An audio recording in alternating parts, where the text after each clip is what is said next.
Hey guys, it's Holly Lately with Perfumed Vegas. If you haven't been here on my channel for one of these switching my fragrances videos, I do these regularly. It's just a way to keep myself updated about what's in my collection, as well as share what fragrances I'm wearing in this particular season with you guys. I do not keep all of my fragrances out on any sort of display or in any sort of open, accessible area. I have to keep them in a storage container due to space issues. I just don't have the space for them. So I do rotate them and keep the ones I'm wearing at that time out so that they're out and the other ones are safe. So without further ado, I've already pulled all the fragrances I'm going to be wearing for winter, quote unquote. Here in Las Vegas, winter is subjective, and I'll give you a brief explanation of the scents that I've chosen and why. You may notice that my two Guerlain fragrances are gone. If you've been here before, they have finally found a storage home that they can sit upright in, that can keep them safe and not leak. So they are now resting, giving a nice break off the table, and we're doing some other stuff. So obviously it's here, it's not going anywhere. The first one is the D&G number 10 La Rue de la Fortune. That one is one of my staples. It is one of my go-to fragrances, and I am trying to use it up. What else? What's next? I'd like to go back to front so that the biggest bottles are in the back and I can see and reach them. So we'll go with a couple of well, we have, now let's see, actually, nah. Okay, I'm just not sure what order. Okay, so I'm gonna do this. I have some Bath and Body Works fragrances. I have Forever Red, where are you? I have Forever Red Vanilla Rum. I have it in the body spray and the eau de parfum. This is discontinued by Bath and Body Works, but it's a beautiful scent. It's a really nice, sweet, boozy gourmand, and I keep them out. I like to bring them out together because to save on using the EDP, I will layer it with the body spray to keep from using up this discontinued product, which I really like. Another Bath and Body Works body spray is Wild Madagascar. And this is a pure vanilla note. There's some other stuff in here, but it's a really strong, sweet vanilla. And so I do use it for layering and making fresh things warmer during the colder months. And then this is new. I just got this in. It's from Solstice Scents. It's the Burnishing Glacé, which is a body oil in the scent Old Havana. Old Havana is the best. If you like tobacco scents, Old Havana is the best tobacco scent I've ever tried. It is amazing. So it is a permanent scent in the Solstice Scents line, although it is not permanent in this Burnishing Glacé. But go check it out if you're interested in a great tobacco scent. The other body oil that I have is from Alchemic Muse. It's called Jezebel. It's called a body gloss, but it's a body oil. This is just a very skin note, a really kind of animalistic skin musk that I also use to layer with lighter fragrances during the winter time to give them a little bit more of a deepness. So that's those guys. Next, I'm trying to make this expedited so that you're not just sitting here. I am going to go with my Bond number 9, where are you? There you go. I'm going to go with Bond number 9, Nuit de Noho. I have had this for quite some time. I don't wear it very much. It's a little bit more, to me, it smells like a bit more of a richer version of Angel. It's a little bit deeper and a little bit more sexy and kind of a little bit more classically timeless, if you ask me. But because it does smell a lot like Angel, and because that's kind of the scent that I like, I have several fragrances in that same sort of olfactory family that I don't reach for all of them that often, especially if they're on the pricier side, like this Bond number 9 Nuit de Noho is. The next one is Mont Blanc. Where are you? Is Mont Blanc Presence. Oh, so reflective. This is a vastly underrated fragrance. It is so beautiful. This is great for pretty much any occasion. I can't imagine an occasion where you would not find this to be appropriate. It's beautiful. It's classy. Oh my gosh, it's amazing. It's really lovely. And it is an eau de toilette. So the lifespan of the product isn't that long. The sillage is not that high, so it's very unoffensive, but it also smells fantastic. Mwah. Speaking of things that are not offensive, here's one that is highly offensive in the wrong hands. It is Terre Mugler Womanity. Womanity is probably one of the most unique mass market fragrances that I've ever scented. It's definitely either you like it or you don't. There's not really an in-between because there's no way to wear it mildly, if that makes sense. You have to either love Womanity or you just don't. I happen to love it. That really, the salty caviar note that gives it that really skin fluid that really salty kind of sweaty note. If you go with a heavy hand, you're gonna smell like you are covered in BO. If you go lightly at the appropriate times in the appropriate places on your body, it's a beautiful, blooming, rich, sexy scent. So that's definitely a take it or leave it. I like to take it, but it has to be worn in the right time and right place. We have Agent Provocateur, the Eau de Perfume, the original. I did a review on this fragrance. I'll put it up above. This is very similar, in my opinion, well, it's not similar. When I say it's similar, I mean in the feeling that it evokes. It evokes a similar feeling in me as the Mont Blanc Presence. And that is classic beauty, timeless elegance, and in regards to the Agent Provocateur, it is timeless sexiness. So that one also can be a little bit overwhelming if you go in with a heavy hand. It is kind of best suited for evenings, cooler weather, and making sure that you're sticking to just 1 or 2 light sprays. Continuing on the same theme of fragrances that can be extremely difficult to wear, I have Kat Von D's Adora. Here we are. Okay, Kat Von D's Adora. This was discontinued. It's funny because both Kat Von D and Womanity, Adora and Womanity, I just did Fragrance of the Day posts on my Instagram with these, but this has been discontinued, and for good reason. It's hard to wear. It's extremely peppery. It does have that pepper note, and it doesn't fade. It's a very long-lasting pepper note, and it's a very projectile pepper note.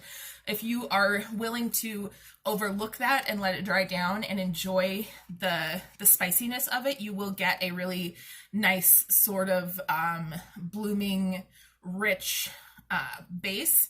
I'm not sure all the notes in it, but it is another scent that is either take it or leave it. You know, people don't really fall in the middle.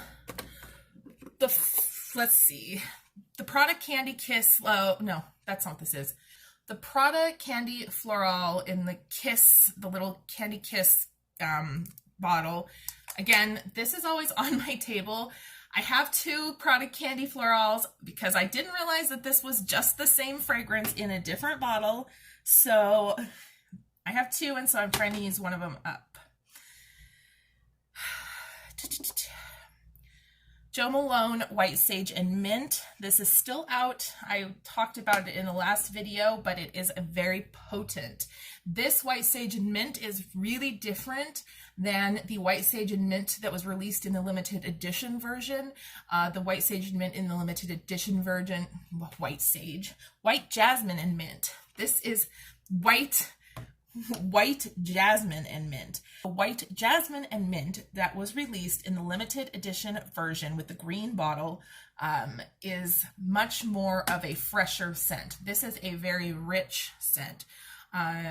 Honestly, it doesn't smell like jasmine at all, in my opinion. I can smell mint, but there is something else in there that makes it like, whew. It's a nice scent, but it's out of the, like, it's strong, man. It's heavy. And then I have Histoire de Perfume 1969. I love this. I love the little book that it comes in. This is the travel size. It is also a very strong fragrance, perfect for the winter. It has a really nice patchouli scent. It has a really nice musk, and it has a little bit of a chocolatey gourmand as well. So it's a really good fragrance for people who prefer a gourmand but don't want it extra sweet, extra sweet. Yeah. Speaking of extra sweet, I have one of the Scentbirds older vials. This is Givenchy Je Demande Le Secret Elixir. Because I can't pronounce anything. I'll show you. If you can read it. Again, these are all, I'm like almost done with most of these. This one's really nice. I did not care for the original version, Ange Eau de Monde. I'm not sure why. I haven't smelled it for ages. I can't talk tonight. I haven't smelled it in ages. But this one, what is it called again? Le Secret Elixir. I do like it quite a bit. It's nice, sweet, feminine. It's not too strong. It's not necessarily a winter perfume, or winter fragrance, but it is just one that I haven't worn in a while, and so I thought I should break it out. A couple more Bath & Body Works scents. I have a travel bottle of Forever Midnight, another discontinued one, which is unfortunate because it's a really lovely, plummy, musky scent, perfect for dates or date nights. And then I also have 1,000 Wishes. And this one, I think, if I'm not wrong, they did have it re-released over the Christmas period. It's sweet. It's really sweet. It's a little bit too sweet, if you ask me. It smells cheap. I'm not gonna lie. It smells a little bit cheap. Whereas Forever Midnight and Vanilla Rum both smell like, they smell like fragrances. Like they smell like perfume. But I'm not knocking the 1,000 Wishes. It's great for layering. A lot of these smaller bottles, I do layer. And not just wear on their own. Okay, let's see. There's a couple of roller balls. These were in a holiday set a couple of years ago. They're roller balls, yeah. I have Nest Indigo and Nest Black Tulip, which are the only two Nest fragrances I like. Those are just roller balls. I have, I'm trying to find all of the mainstream ones, and we'll do the indie ones after that. I have Atelier Cologne Vanille Intense, just a dabber bottle of that. Again, this is not one I would wear on its own, but I like it for layering. And then I have a dabber bottle of Flower Bomb. You know I refuse to buy a full size of Flower Bomb because of my principles, but I will use up these little dabber bottles until I die. That's probably how long I will have them. That's true. Something is falling. I'm not sure. Okay, anyway. I have the dabber of the Chloe Eau de Parfum. I have a full size of Chloe Eau de Parfum, but I'm of the mind, why crack it open and start wearing it if I can just use up the little like the little travel dabber bottle instead. That's how I feel about it, at least. I have Dior J'adore. This I don't wear really ever. I don't know why. I'm putting it on me right now because I honestly don't even remember what it smells like. It's a very floral. Yeah, it's just on the floral side that doesn't appeal to me.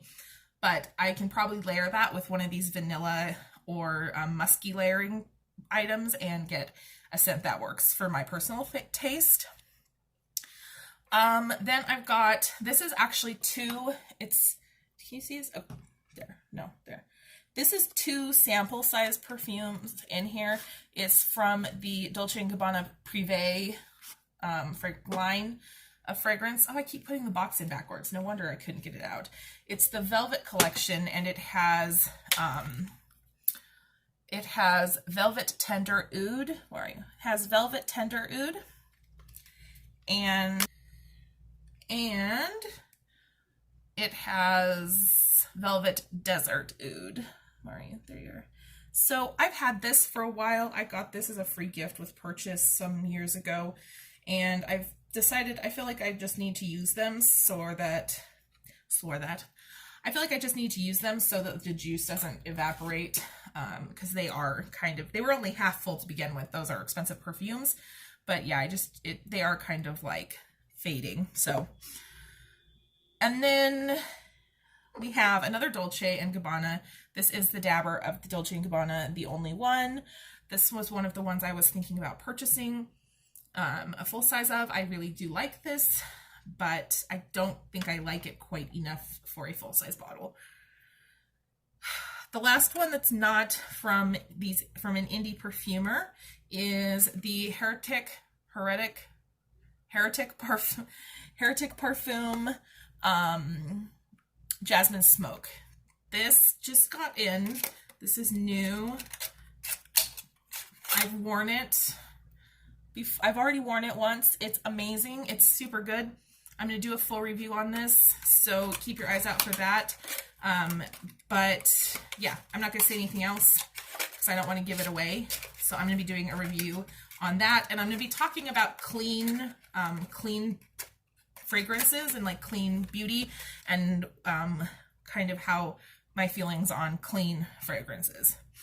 All right. Wow, we have lots of room still. So I guess the next thing would be the indie perfumes. So the indie perfumes, I'm going to start at the front and then move back. So I do have some of the Darling Clandestine Bitsy solid perfumes. These are all the same, basically, that I've had on the table for the past several months.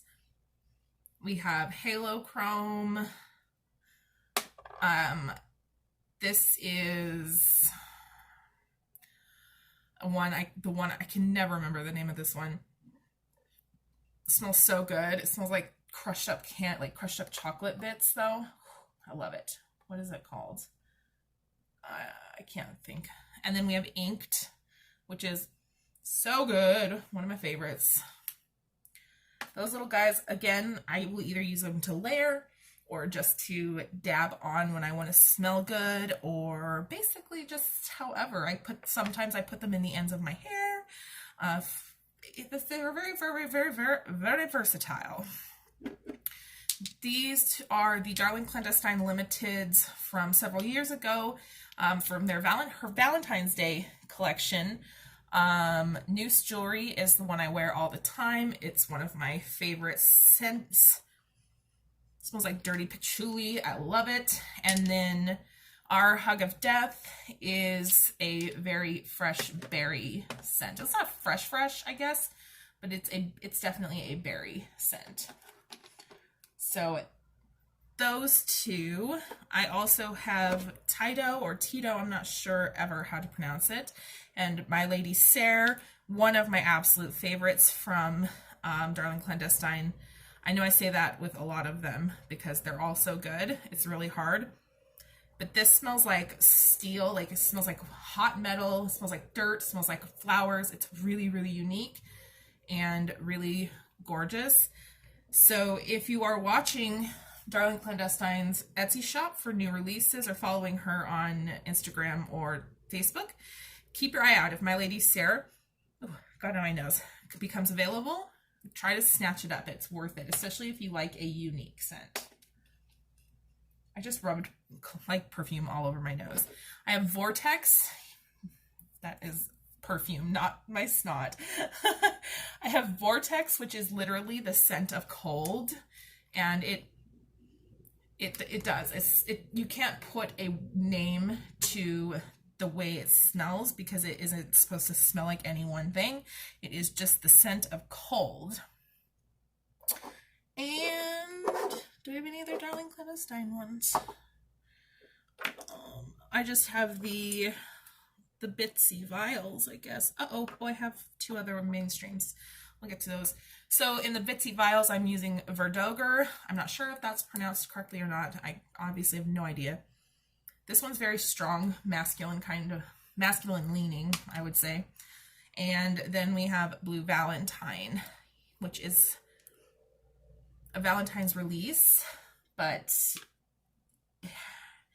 it can be worn year round, I would absolutely say, but I do usually put it away after Valentine's Day. Braçal e Quinolau, Braçal, I have my Portuguese, I've been learning Portuguese. Braçal e Quinolau. This one is a really nice winter fragrance, and Hellbender is a spicy sort of scent, so wintertime is the best time for that. Speaking of spicy scents, from Solstice scents, from Sugar and Spite, I have Grimoire, which is a heavy pepper scent. Like, if people think Adora is heavy on the pepper, this is literally, burn your skin peppery. So it is to be used with caution. And then I also have the Dessert Absinthe scent, which is exactly what it sounds like. It's dessert absinthe, but it's a really nice, sweet absinthe scent. I like it quite a bit, but if I wear it when I'm not prepared for it, it can be almost too sweet and make me a little bit nauseous. Let's see. We have a lot from House of Bloy this time. I've brought out a lot. I have Snow Wolf. This is a fragrance that they released during the Yule releases. It was discontinued. I believe they brought it back a couple of years ago. I do not know if it is available though now. It is not my favorite, but I do want to use it, so that's what we're doing. We have Bundle of Switches. Bundle of Switches is just a really woody. It's woody. It's just like the name says. It smells like a bundle of switches. It's also great for layering if you don't really like that single note kind of style. Although none of these are true single note fragrances. They're all more complex than that, but the way that they portray themselves does feel like a single note. This one is called Come Hither. This is a Valentine's Day release. It's chocolate and musk. To be honest, last time I wore it, I didn't love it, but things change with the indie perfumes, especially as the oil and the scents develop. Things definitely change. So we'll give that a go. And then we are also keeping out Saloon Ghost. I talked about this in a haul video, a fragrance haul video. I'll link that up somewhere.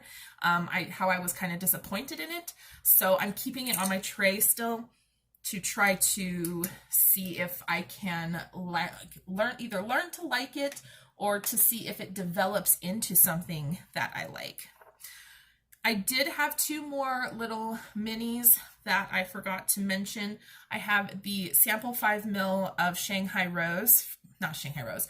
I have the sample 5 ml, there it is, I have the sample 5 ml of Shanghai Lily from Tom Ford. I did get the full bottle, but again, I'm not going to crack into the full bottle when I have a sample here. And I have a rollerball of Black Opium. That's what that is. This is a sample that came in a set that Sephora was giving out, Point Perk or something like that.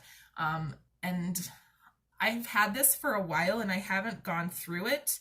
So that's kind of when I was convinced that I didn't actually want to buy Black Opium. I was like, well, I'm not even using that, so I might as well not waste my money, right?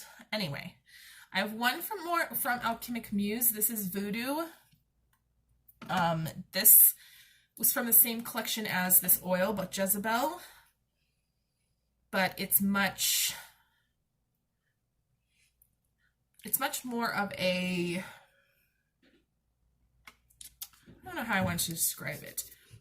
Where Jezebel feels very musky and kind of linear, Voodoo has some floral as well as some gourmand notes. So it's really nice to pair those two. But Voodoo is also really nice on its own. Again, all of these perfume oils I use for more than just scenting my body. I use them in the bath sometimes. I put them in my hair.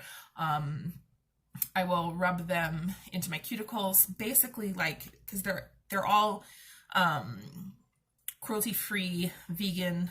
Most of them are vegan, not all of them are vegan, a lot of them are, but they're all cruelty-free. They're no chemicals or anything, so you can do a lot with them. From Alchemia, I have New Orleans Love Spell. This is another Valentine's Day release.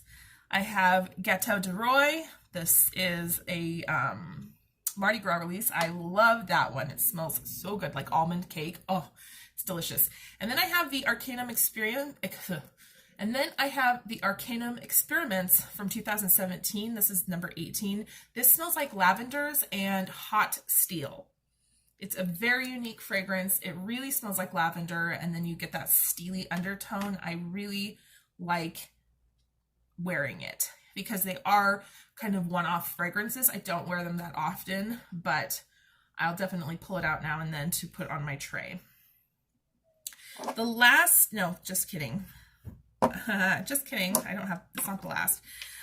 Some of the fragrances from Black Violet that I have, these are all older. Black Violet doesn't do any of these anymore. I'm not even sure if the brand is still on anymore. But we have Lokalani, which is supposed to be a jasmine scent. I don't know why. I just can't smell this at all. I never have been able to. It's whatever that word is that you can't smell it. It's just like nothing. So I bring it out every now and then to see if it's gotten better, but it never does. I have Kohlrabi, which is a kind of woody, spicy scent. And I have Lady Grey, which is a classic kind of bergamot tea fragrance, but it has a huge hit of cigarette tobacco scent. So if you're offended by the scents in like Womanity and Adora, this is extremely offensive. Lady Grey, you have to be careful. It doesn't matter, you can't get it anymore, but it is what it is. And then I have 1/4 dram of Valley of the Temples that I'm using. This is one of my favorites. I have to look online. I should have looked before I started this to see if some of these brands were still open or operating, because I have a couple of sets of fragrances that I don't know if they're still available. The next one is a set of fragrance little 1/4 dram vials. These are all from 10-3 Labs. Again, not sure if they're still open, but I don't love these. I didn't love them when I first purchased them as a set, and I'm just going to be giving them another go to see if they've gotten better. I'm going to be doing a fragrance declutter this year, so if they haven't gotten better, I will end up tossing them, because there's just no reason for me to keep these, because I don't wear them and they don't work. They're not anything I can sell or pass on. They're just old and yeah. One from Solstice Scents. This is one of their 3.5 ml EDP testers in the scent Inquisitor. This is really nice. If you like, let me compare it. All right, you guys, I'm running out of time. I'm sorry, so I'll quickly finish this up. I only have a few more. Solstice Scents Inquisitor. The camera died on me. That's what happened. Then I have, another one from Black Violet, which is Cafe El Ventro. That's a coffee scent. It's a very light coffee scent. So if you, why am I saying that? So if you like coffee, you can't get it. My favorite, Black Blood from Cocoa Pink. Netherworld from Cocoa Pink. This one's a hard one to wear as well, so keep that in mind. I don't think you can buy it. I think it was limited edition. And then one more from Black Violet, Forest Sleep. And that is what is going to be on my tray for the remaining winter of 2020. I hope that you enjoyed seeing some of these fragrances. If you have any questions about any of the scents that I've showed you, you can leave them down below and I'll answer them to the best of my ability. Otherwise, thank you so much for joining me. Have a great day. Keep yourself, smelling good, and I will see you on the next one. Bye!